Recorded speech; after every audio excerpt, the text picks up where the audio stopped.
L'enquête progresse 3 jours et demi après la vague d'attentats de vendredi. Une voiture recherchée par la section antiterroriste a été localisée, boulevard Ornano, dans le 18e arrondissement. Les planques des terroristes ont été découvertes dans la région. Mardi 17 novembre, bonjour à tous. Merci de nous rejoindre pour cette édition spéciale. Avec nous sur ce plateau pour commenter les derniers événements, Charles Pellegrini, bonjour. Vous êtes l'ancien patron de l'Antigang.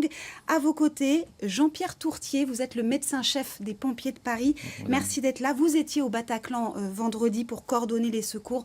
Vous nous raconterez bien sûr cette nuit d'horreur.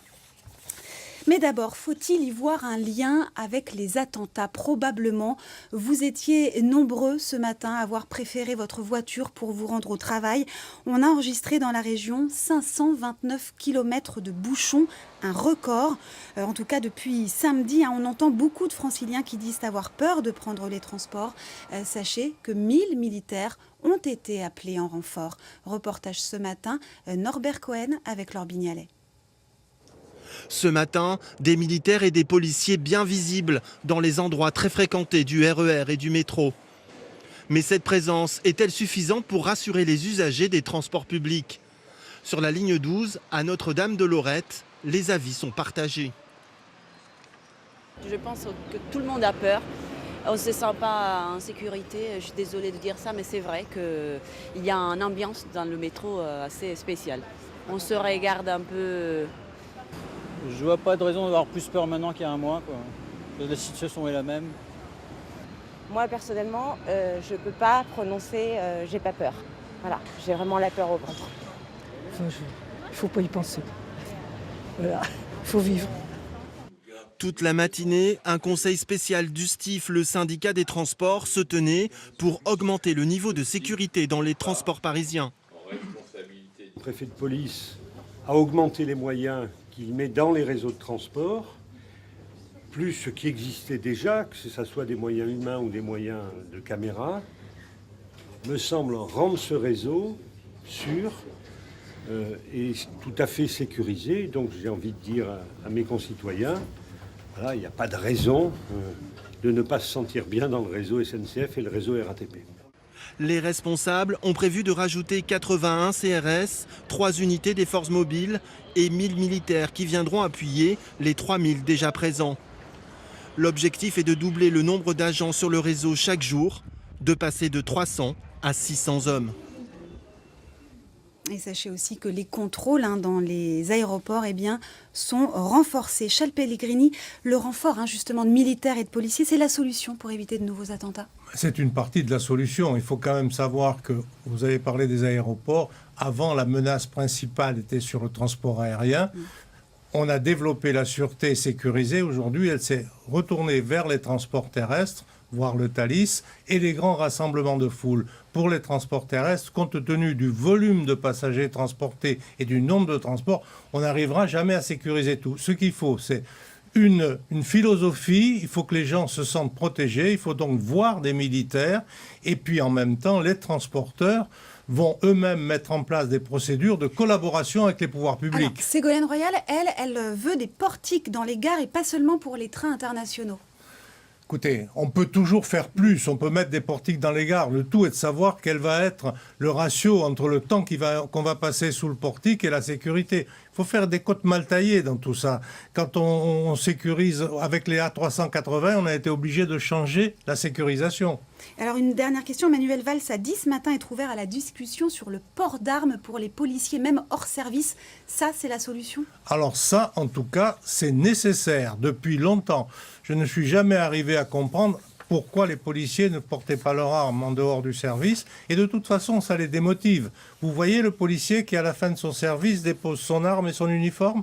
Il faut qu'il soit armé hors service. Alors en tout cas, je vous le disais, l'enquête, elle progresse. On va faire le point tout de suite avec Séverine Larouille. C'est cette Clio noire qui serait désormais au cœur de l'enquête. Sur ces images, on voit la police scientifique qui l'examine sous toutes les coutures. Une voiture immatriculée en Belgique, stationnée sur un passage piéton. Selon des riverains, elle serait garée là depuis 2 jours, tout près du boulevard Ornano. Le quartier a été bouclé une partie de la matinée. Une nouvelle piste peut-être pour retracer le parcours des terroristes qui ont ensanglanté Paris vendredi soir et resserrer l'étau autour de Salah Abdeslam, le suspect clé, possible 8e homme de ces attaques. Il est le frère de Brahim Abdeslam, le kamikaze du boulevard Voltaire, dont la police a perquisitionné hier la possible planque d'avant les attentats. Un appartement saisonnier loué à son nom pour une semaine et dont la location a commencé 4 jours avant les attaques. Les enquêteurs y ont récupéré des téléphones portables et des batteries qui sont en cours d'analyse. On le voit, l'enquête progresse très vite et c'est pas une surprise. Non, moi, on n'avait absolument aucun doute là-dessus, à partir du moment où on connaît quand même le milieu, où on a des éléments matériels. Vous savez, la police judiciaire là-dessus, c'est un rouleau compresseur. On a un fil et on déroule très vite, les portables parlent, les empreintes parlent, et on remonte, la coopération s'installe. Mais là où on est peut-être moins bon, c'est dans le renseignement, donc le travail en amont. Écoutez, je ne crois pas. Je crois que c'est compliqué. Il y a une circulation transfrontière. Il y a parfois une rétention d'informations de la part des pays amis ou alliés. D'ailleurs, vous avez vu... La Belgique ? Oui, je ne sais pas la Belgique, mais vous avez vu qu'après les attentats, les Américains ont renforcé la fourniture de renseignements. Et puis, il y a une complexité. Par exemple, une info que je n'ai pas beaucoup entendue.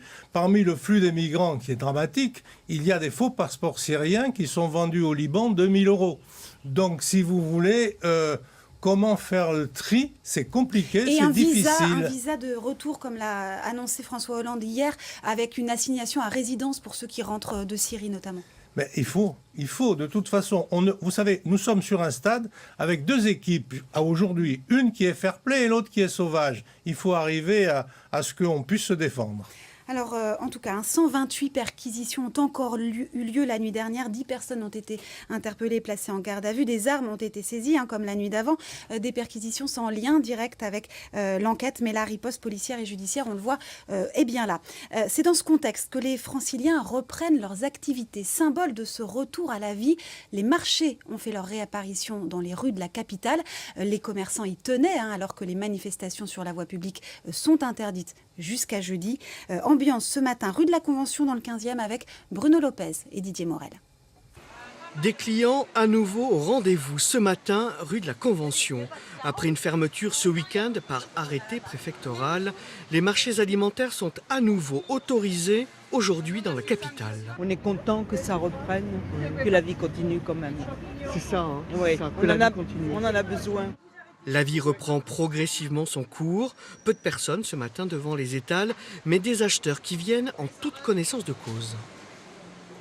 Si on est dans la crainte, dans la peur, on leur donne du crédit et la psychose va se développer. Non, moi je trouve qu'il faut continuer à vivre. On a forcément peur, on a été marqués parce que finalement ça peut arriver à nous, à n'importe qui, à nos proches. Maintenant, comme on dit, la vie continue. Alors que le marché de Noël des Champs-Élysées reste fermé jusqu'à demain, les marchés comme celui-ci, eux, ont pu rouvrir au soulagement des commerçants. C'était prévu que ce soit jusqu'au 19, qu'il n'y ait pas de marché jusqu'au 19, mais finalement, on a négocié hier à la mairie et tout, et on a pu avoir le OK pour aujourd'hui. Rassurés de retrouver leurs clients, les vendeurs du marché de la Convention devront néanmoins couvrir les pertes de ces derniers jours. Vu que les marchés étaient fermés, on est obligé de se conditionner et d'attendre aujourd'hui la réouverture des marchés. C'est la quantité d'achats qu'on avait fait. On n'arrive pas à écouler les jours de semaine par rapport au samedi et dimanche. Donc on va avoir un peu de perte, je pense. Un retour progressif à la normale, un refus de la peur. Le marché de la Convention était prêt ce matin à retrouver ses habitudes. Est-ce que les attentats ont ou vont avoir un impact sur l'économie ? Eh bien, on va faire le point avec Nicole Bappel, qu'on retrouve tout de suite devant les grands magasins du boulevard Haussmann. Nicole, est-ce que les touristes ont déserté Paris ? Écoutez, on sent en fait que la vie reprend ses droits ici sur le boulevard Haussmann. On entend des chants de Noël et les grands magasins, je ne sais pas si vous voyez derrière moi, mais dans les grands magasins, il y a une affluence presque normale. En revanche, l'hôtellerie, elle, a fait ses comptes. Elle annonce déjà une annulation de 45% des réservations dans l'hôtellerie privée qui reçoit de la clientèle étrangère. Pour les grands groupes hôteliers, on s'attend à une perte de 50% de chiffre d'affaires pour le seul mois de novembre. chambres. Et un autre secteur de l'hôtellerie est très mal, ce sont les traiteurs, parce qu'il y a beaucoup d'annulations de manifestations, de salons. Par exemple, en ce moment, le congrès des maires de France qui devait se tenir jusqu'à jeudi. Loisirs côté spectacle, hein, Nicole, on a l'impression qu'on résiste plutôt bien. Alors côté spectacle, les salles rouvrent les unes après les autres. L'opéra, c'était hier. Pour l'Olympia, ce sera mercredi ou jeudi. Les grosses productions reprennent. C'est le cas de Résiste au Palais des Congrès. Et d'autres spectacles résistent malgré les annulations. On peut citer le cirque Phoenix sur la pelouse de Reuilly qui a joué ce week-end malgré 15 000 annulations et qui entend bien continuer jusqu'à ce que le public revienne. Merci Nicole pour ces précisions en direct du boulevard Haussmann à Paris. Charles Pellegrini, il faut continuer à sortir, il ne faut pas avoir peur. Il faut continuer, il ne faut pas avoir peur pour une raison très simple. On suppose qu'il y aura un moment ou un autre attentat. On ne sait pas où, ni quand, ni quelle forme il prendra. Et on ne peut pas rester là, les bras ballants, en attendant que ça se produise. On vit, on est vigilant, on applique les consignes. Et puis, on attend. Et le recrutement des policiers, des gendarmes supplémentaires, 5000, hein, François Hollande l'a annoncé d'ici 2 ans, ça c'est... Ça c'est une bonne chose, mais ça va être un peu... Parce que c'est pas tout de les recruter, il faut aussi les former, les adapter. Donc il faut quand même être patient, trouver donc les bonnes filières et faire que ces gens-là soient le plus rapidement possible utiles sur le terrain. Merci. Alors en tout cas, 3 jours et demi après les attentats, plus de 150 personnes sont encore hospitalisées dans les hôpitaux parisiens. Le plan blanc déclenché vendredi a été levé hier. Des soignants et des équipes de secours sur le front qui n'ont jamais connu ça. Retour sur une nuit d'horreur aux côtés des secouristes et des pompiers. C'est avec Isabelle Dupont. Au Bataclan, les premiers secours arrivent alors que les fusillades sont encore en cours. Les pompiers prennent en charge ceux qui ont réussi à sortir de la salle de concert dans des postes de secours improvisés dans le quartier. Régulièrement, tous les quarts d'heure, 20 minutes, on nous dit attention, il y en a un qui tire depuis les toits, attention, il y a une voiture qui est piégée, attention. Donc voilà, en mettant tout le monde au fond de la porte cochère, on était protégés. Lorsque l'assaut est terminé, il faut évacuer des dizaines de blessés au plus vite. Je les ai envoyés et je vais commencer à charger. Il faut qu'on évacue. Voilà, ça c'est une barrière qu'on avait utilisée pour transporter des gens. Et puis il y a le choc de devoir entrer dans la salle du Bataclan. Les téléphones sonnaient ou vibraient sur les cadavres. Ça c'était terrible. Pas que j'oublierai jamais, je mourrai avec. Après une soirée d'horreur et de folie meurtrière, les survivants du Bataclan sont évacués. Il y en a un qui m'a regardé, il tremblait, il était tout mouillé. Il m'a dit je tremble parce que j'ai froid. Et je lui ai dit avec un sourire, non tu ne trembles pas parce que tu as froid, tu trembles parce que tu as peur et c'est normal. Continue de trembler. Voilà. Il y en a un autre, il m'a dit je réalise pas. Et je lui ai dit il n'y a qu'un truc à réaliser maintenant, tu es vivant. 450 pompiers sont intervenus sur les lieux des attentats de vendredi soir. Jean-Pierre Tourtier, c'est vous qui avez coordonné les services médicaux sur les lieux des attentats vendredi. Vous êtes médecin-chef des pompiers de Paris. Tous vos confrères dans les hôpitaux au SAMU disent qu'ils n'ont jamais vu ça, jamais connu ça. Et vous ? Et moi, j'y suis mieux préparé. D'abord parce que je suis médecin militaire, je suis préparé pour cette mission. Ensuite, j'ai été amené à m'occuper de blessés du Sahel, de l'Afghanistan, pour essayer de sauver plus de vies. Et puis, j'étais avec le docteur Pelou à Charlie Hebdo sur sa moto pour intervenir en premier sur les victimes. Le 7 janvier dernier. Le 7 janvier. Donc lui et moi, on est entrés confrères dans la rédaction de Charlie Hebdo, et on est sortis frères. Ce quart d'heure qu'on a vécu pour sauver au maximum de vies, il nous a liés à jamais. Et j'ai revécu cette expérience lors de la nuit de vendredi à samedi, où j'ai vu l'ensemble des services publics, pompiers de Paris, SAMU, associatifs, policiers, essayer de travailler ensemble pour sauver le maximum de vies possibles. On sent votre émotion, on vous a vu aussi dans le reportage. Qu'est-ce qui a été compliqué ? Il a été compliqué d'intervenir sur place parce que les lieux n'étaient pas sécurisés, notamment le Bataclan ? Mais votre reportage le dit, c'est-à-dire que les pompiers de Paris sont arrivés avant même que la zone soit à l'abri de tireurs. Et donc on a un compromis à trouver pour arriver suffisamment tôt, pour notamment arrêter les hémorragies, parce que c'est notre priorité de prise en charge sur le terrain, et de ne pas attendre que ça soit complètement sécurisé, parce que sinon il y aura trop de gens qui vont être morts. Mais vous avez dû installer des postes de secours dans des lieux improvisés, mais il fallait éviter les baies vitrées, c'est ça ? Vous aviez peur qu'on vous tire dessus, Madame, ma responsabilité, c'est d'organiser le chaos avec le général commandant la brigade et avec les directeurs des SAMU de Paris, du 92, du 93 et du 94. Et c'est ce qu'on fait, c'est-à-dire qu'on prodigue des soins et très vite, on organise une zone de rassemblement des victimes pour pouvoir les compter, pour proportionner l'envoi des secours et commencer le plus rapidement possible les éviter évacuations. les surattentats, c'est comme ça que vous appelez ça aussi. Et aussi essayer de se mettre à l'abri d'autres procédés terroristes qui sont connus dans d'autres pays, qui sont notamment d'attaquer les secours par eux-mêmes. Ce qui n'avait peut-être pas été fait à l'hypercachère. Ce qui, à l'hypercachère, avait été anticipé puisque les colonnes d'extraction de victimes étaient équipées pour les médecins de gilets pare-balles et de gilets par-éclat. Est-ce que finalement, vous avez été préparé, vous vous préparez régulièrement, même vendredi matin, vous aviez un exercice de préparation. On est donc prêt. Je voudrais insister là-dessus, c'est qu'on se prépare avec l'ensemble des services publics. Et le matin même de ce vendredi mortel, le matin même, on était à faire un exercice commun, Brigade des pompiers de Paris et SAMU zonal, SAMU de Paris, pour s'entraîner sur un exercice qui consistait en une fusillade sur lieux multiples. Vous avez été confronté à des blessures de guerre, hein. C'est vraiment ça le mot? Oui, c'est vraiment ça. C'est l'expertise des médecins militaires, qu'ils soient préhospitaliers comme moi ou hospitaliers à l'hôpital Bégin, à l'hôpital Percy. On a un haut degré de technicité pour cette prise en charge des victimes de guerre. Et surtout, il y a une réactivité des équipes, puisqu'on a multiplié par 5, par exemple, le nombre de blocs opératoires immédiatement disponibles à l'hôpital Bégin. Je m'adresse à vous deux. Les forces de l'ordre, les soignants, eux aussi vont avoir besoin d'aide psychologique. On a parlé des victimes, bien évidemment, mais vous aussi, vous allez avoir besoin d'aide. Alors maintenant. Vous avez parfaitement raison, madame. C'est très important que les acteurs de terrain, eux aussi, puissent débriefer.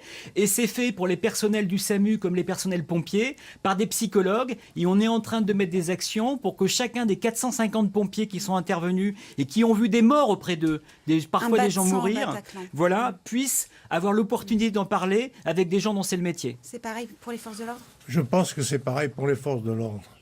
Les gens de la BRI, quand ils sont intervenus, on l'a su, ils marchaient sur des cadavres parce qu'il fallait avancer et donc c'est pas neutre. C'est pas neutre en effet. On va faire tout de suite le point sur l'enquête parce que l'enquête elle progresse vite ce matin. Séverine Larouille, quelles sont les dernières informations dont vous disposez? Alors c'est une information révélée par le journal Le Point. Salah Abdeslam, le présumé 8e homme de ces attentats, aurait réservé 2 chambres d'hôtel à Alfortville, c'est dans le Val-de-Marne. Les chambres 311 et 312. Il y serait arrivé accompagné avec des complices présumés. Donc 2 jours avant les attaques, la police aurait perquisitionné ces chambres où elle aurait procédé à des relevés, notamment d'ADN. Elle y aurait aussi retrouvé des restes de pizza et des seringues. Il pourrait donc s'agir du 2e plan de ces terroristes si cette information était confirmée, mais ça n'a pas été confirmé par la police pour l'instant. Merci Séverine pour ces précisions. En tout cas, la résistance, hein, c'est le mot d'ordre de ces derniers jours. On le voit, les Parisiens retournent en terrasse. Je suis en terrasse, ça circule sur les réseaux sociaux ou alors tous au bistrot, des restaurateurs qui appellent la clientèle à revenir et à ne pas céder à la peur. C'était déjà le cas hier soir, regardez. La rue du Faubourg du Temple, dans le 10e arrondissement de Paris. À quelques centaines de mètres de là, la rue Bichat, le Bataclan et la rue de la Fontaine-au-Roi. Pour ces Parisiens, il fallait revenir ici rapidement, reprendre ses habitudes. Le monde ne s'arrêtera pas aujourd'hui. Voilà, donc pour ceux qui restent, profitez. Pour ceux qui sont malheureusement restés. Et, voilà. On n'a qu'une vie, il faut en profiter.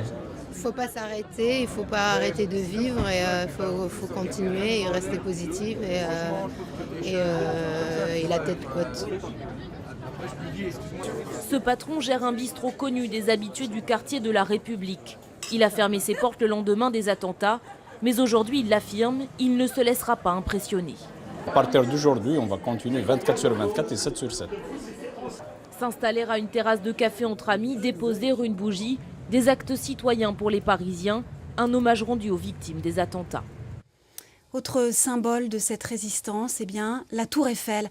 Elle est en bleu, blanc, rouge depuis hier soir, en tout cas la nuit. Hein. Vous pourrez la voir ainsi jusqu'à mercredi soir, bleu, blanc, rouge, comme l'ambassade des États-Unis à Paris et comme la plupart des monuments dans le monde depuis samedi matin. C'est la fin de cette édition. L'info continue sur France 3. Restez avec nous.